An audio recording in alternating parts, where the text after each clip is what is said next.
You better turn up.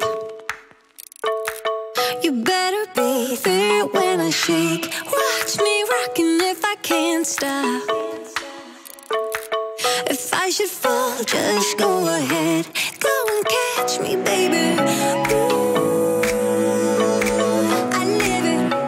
That's my true love. Ooh, I love it. Crank it up, yeah. Coucou la team, j'espère que vous allez bien. On se retrouve aujourd'hui dans une nouvelle vidéo où je vais vous montrer comment faire une French manicure sur du carré. Donc c'est à dire que j'ai repris la retouche de Soraya, parce que Soraya elle est toujours là pour m'ennuyer, voilà, pendant que je fais mon intro et ma conclusion. Donc la voilà. Elle me surveille tout le temps quand je travaille. Et donc j'ai fait la retouche de son vernis permanent avec le gel All-in-One Pink. Forcément ce n'est plus du tout du vernis permanent, ça reste du gel en faisant la retouche avec ce gel. Du coup comme elle a voulu garder sa longueur, autant utiliser du gel plutôt que de la base Repair. Ça va mieux tenir son ongle et ça va moins fissurer par la suite, surtout si elle veut tenir 3 à 4 semaines. Et du coup on a décidé de faire une petite French manicure. Je vous laisse avec la vidéo pour découvrir ça. Je commence par désinfecter les mains de ma cliente et avec un Scottex j'enlève le résidu du désinfectant. Avec l'embout Stalek, je vais commencer à enlever la retouche, donc enlever tout ce qui n'est pas nécessaire de garder. On va égaliser toute la pose et avec le même embout, on va aussi enlever tout ce qui est possible d'écollement et les raccourcir s'il le faut.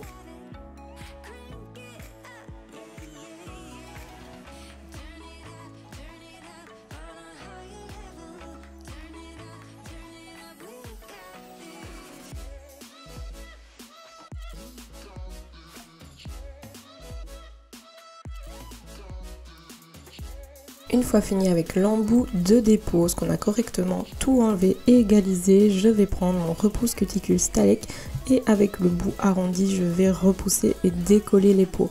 Ensuite, avec l'autre côté qui est plus en forme de petit couteau, je vais venir décoller et gratter vraiment le contour des cutis pour que les peaux se décollent vraiment de la plaque d'ongle, et je vais vraiment insister dans les coins pour éviter de passer un embout cutie, du moins pour éviter de blesser avec l'embout cutie par la suite.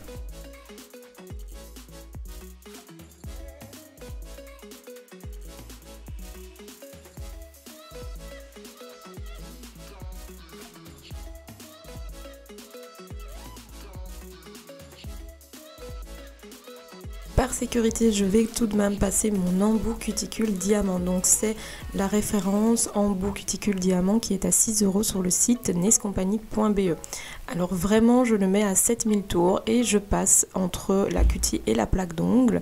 Ça va vraiment me permettre de vérifier si tout est bien décollé et tout est bien propre. Je le fais vraiment parce qu'elle a un peu plus de cutie, mais il m'arrive maintenant, si j'ai bien repoussé et que j'ai bien gratté avec mon repousse cutie, de ne plus passer cet embout. Une fois terminé les cuticules, je dépoussière. Je vais vous montrer les gels avec lesquels on va travailler. Donc l'All-in-One Pink qui est un gel qui s'auto-égalise au rose opaque. Et on va aussi travailler aujourd'hui avec le Perfect Shape Baby Bomber Pink qui est un gel qui ne s'auto-égalise pas, qui est assez dur et qui est rose opaque aussi. Donc la couleur se ressemble assez bien entre les deux.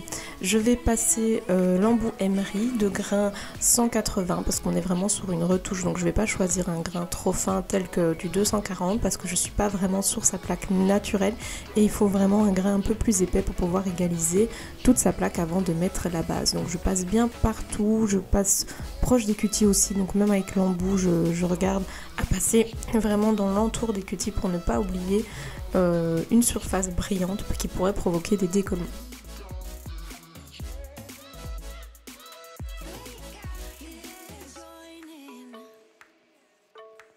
You better grab that tambourine. Bring the bass, we might be wicked. We may be forced to cause a scene. Make some trouble, baby. Ooh, I live it. Une fois que j'ai tout bien matifié, je vais de nouveau dépoussiérer et surtout je vais couper les cutis avant de poser la base aujourd'hui Pourquoi? D'habitude je coupe les cutis après la construction et après le limage. Aujourd'hui je vais les faire avant tout simplement parce que je ne vais pas limer mon gel de construction par après. Je vais faire vraiment une technique sans limage. Donc dans l'idéal je coupe les cutis avant quand je sais que je vais faire de la technique sans limage. Donc voilà la raison pour laquelle dans cette vidéo je coupe les cutis avant de mettre la base. Et je les coupe avec le ciseau 50/1 de chez Stalek. Donc c'est un petit ciseau courbé idéal pour les petites mains.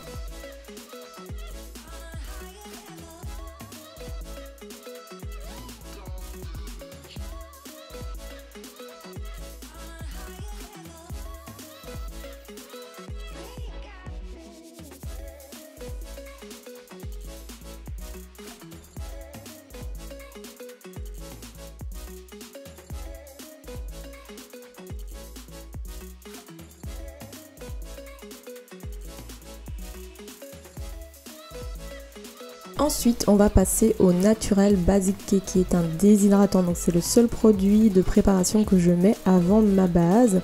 Et aujourd'hui, en base, j'ai choisi de vous montrer la base Repair Baby Pink qui, elle aussi, se rapproche du gel de construction. Donc c'est vraiment une base rosée qui va déjà camoufler certaines petites imperfections dans la plaque d'ongle.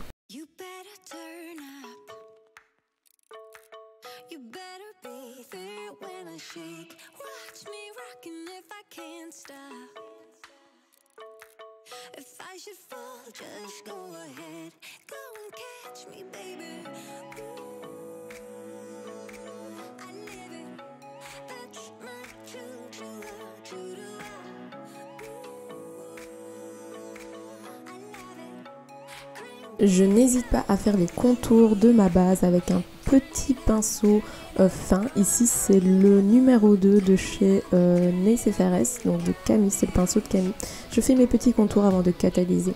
Ensuite je prends mon Perfect Shape Baby Bomber Pink et avec un pinceau gel je vais directement en fait grossir sa forme parce que par rapport à la photo qu'elle m'avait montré c'était un carré un peu plus large. Donc j'ai pris un gel qui ne coule pas, qui ne s'auto-égalise pas pour vraiment mettre grossièrement sur les côtés, recréer une forme un peu plus large. Donc je vous montre comment j'ai fait ça et une fois que j'ai correctement fait chaque ongle, j'ai étiré le gel vers l'extérieur surtout, j'ai regardé à ce qu'il soit bien placé avant de le catalyser et j'ai fait un à un, j'ai catalysé entre chaque.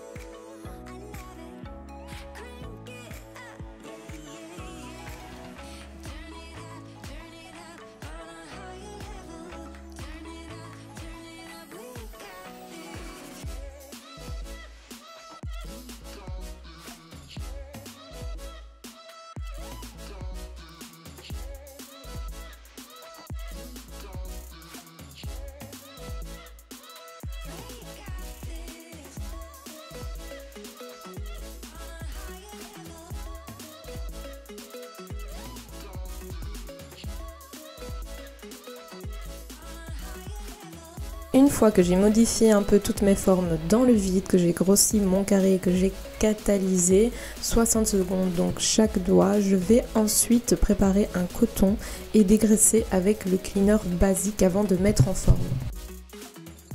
Pour cela, je prends donc ma lime 100-180 et je vais commencer à faire mes longueurs et mes parallèles. Donc je n'hésite pas à correctement faire les longueurs et les parallèles, donc bien créer des murs et à limer le dessus aussi, donc mettre en forme le dessus. Donc je vais vraiment faire tout mon limage le plus important. Comme ça, quand je vais faire ma construction, je vais vraiment essayer de faire une technique sans limage, uniquement mettre le gel de construction sans trop me prendre la tête, bien le lisser avant de le catalyser et vous allez voir, il n'y aura pas besoin de limage par la suite.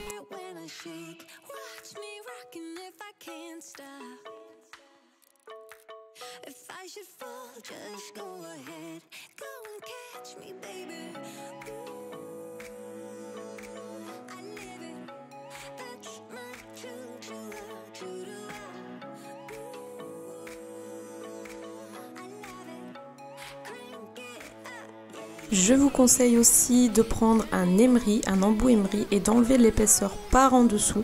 On va essayer vraiment que la forme soit nickel avant de mettre la construction. Donc n'hésitez pas à utiliser l'emery et d'affiner par en dessous pour remonter un peu votre forme. Aux retouches, il faut toujours affiner par en dessous. Par contre, aux premières poses, on affine toujours par dessus. On n'enlève pas d'épaisseur par en dessous. Pour les retouches, c'est très important parce que comme ça, on relève la plaque d'ongles et on n'a pas des ongles qui vont trop vers le bas à force des retouches. Parce que si vous dégrossissez chaque fois par au-dessus, ce qui va se passer, c'est que vous allez pousser l'ongle à accrocher vers le bas. Je sais pas si ça se dit.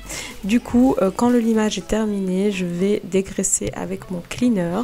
On va tout bien nettoyer avant de faire notre construction avec l'All-in-One Pink. Donc je reprends mon pinceau gel que vous savez que j'affectionne beaucoup, qui vient de chez Action. Je fais ma petite couche de lissage avec l'All-in-One Pink et je vais venir déposer ma boule de matière au milieu avant de la faire glisser un peu partout. Et donc je vais prendre un peu plus de temps pour faire ma construction, mais il n'y aura pas de limage par la suite et c'est ça l'avantage. Je dépose ensuite ma boule de gel au niveau du point de stress et je vais l'élargir sur la largeur de l'ongle, un petit peu à gauche, un petit peu à droite. Et une fois que la boule est un peu plus large et qu'elle a pris toute la zone de l'ongle, je vais étirer vers la longueur correctement. Et vous voyez, ça fait des formes de U comme ça. Du coup, le gel s'auto-égalise, c'est assez facile. N'hésitez pas aussi à retourner le doigt si nécessaire et aidez-vous surtout du reflet de la lumière pour voir s'il n'y a pas un endroit où il y a un creux ou une bosse où il y a trop de matière. Donc essayez vraiment que votre construction soit parfaite avant de la catalyser. Avantage, il ne coule pas trop, surtout si la température est normale dans la pièce. Si par contre il fait très chaud, il peut plus vite couler bien sûr. Comme vous le voyez, je n'hésite pas à retourner le doigt, je regarde à ce que ce soit bien droit, qu'il ne soit pas trop incliné vers le haut, vers le bas pour ne pas que la matière coule en extrémité ou vers les cutis. Je n'hésite pas à travailler mon gel aussi à l'envers et au fil comme vous le voyez. J'essaye vraiment de m'aider au maximum du reflet de la lumière.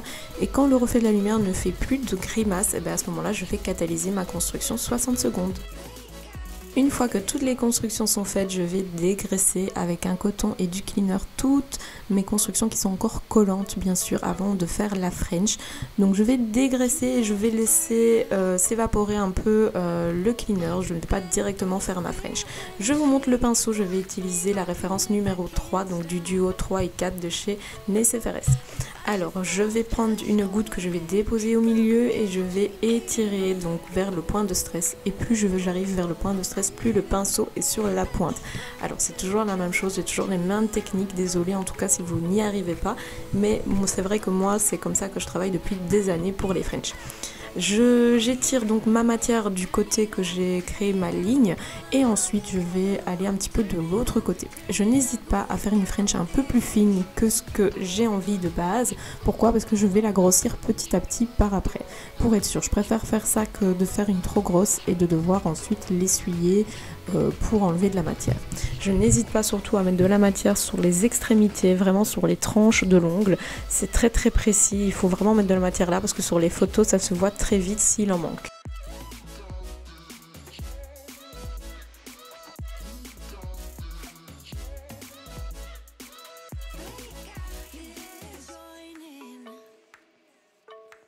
You better grab that tambourine. Bring the bass, we might be wicked. Alors au niveau du pinceau, je vous conseille vraiment un numéro 3. Donc chez nous, chez Nails Company, c'est aussi le nail art numéro 3 que j'utilise. Ici, celui de Camille est un rien plus long. Donc pourquoi pas, plus c'est long, mieux c'est. Mais non, par contre, le numéro 4, je suis pas fan pour les French. Mais pour des longues lignes droites, pourquoi pas. Une fois que la French est réalisée, je vais la catalyser 60 secondes. Et en finition, je vais utiliser le Top Coat Swift qui est une finition semi-épaisse. Donc elle est ni trop épaisse ni trop liquide avec un anti-UV aussi qui est léger. Donc idéal pour la French. Alors je vais pas hésiter à utiliser le petit pinceau numéro 2 pour faire les contours de cuticule. Et je vais aussi retourner le doigt, ça vous ne le voyez pas je pense sur la vidéo, mais je vais aussi retourner le doigt pour la finition, pour qu'elle se place correctement pour le reflet de lumière. Une fois que c'est catalysé, j'utilise une petite lime en métal de chez Stalek avec des limes abrasives collantes que l'on met dessus en recharge. Et je refais un peu ma forme correctement pour être sûr. Et voilà, la pose est terminée. Je n'hésite pas surtout à enlever l'épaisseur en dessous avec un embout. Donc c'est un embout céramique qui est très fin. Alors j'utilise celui-là à du 20-25 000 tours et j'enlève vraiment les imperfections qui y a en dessous. Donc ici d'office il y en a, vu que rappelez-vous en début de vidéo j'ai grossi la forme, le carré, donc j'ai grossi vraiment à l'arrache la forme. Mais voilà, après j'enlève les petites imperfections qu'il y a en dessous, ce n'est pas très grave, ça s'enlève. Par contre si vous le laissez et que la cliente chipote, elle peut facilement casser sa forme. Et voilà, la pose est terminée, je sais pas vous, mais moi je trouve ça trop satisfaisant, une French blanche sur du carré.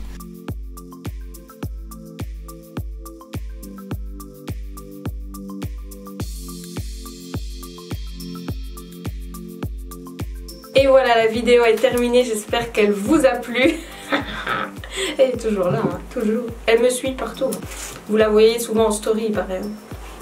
Allez, au revoir.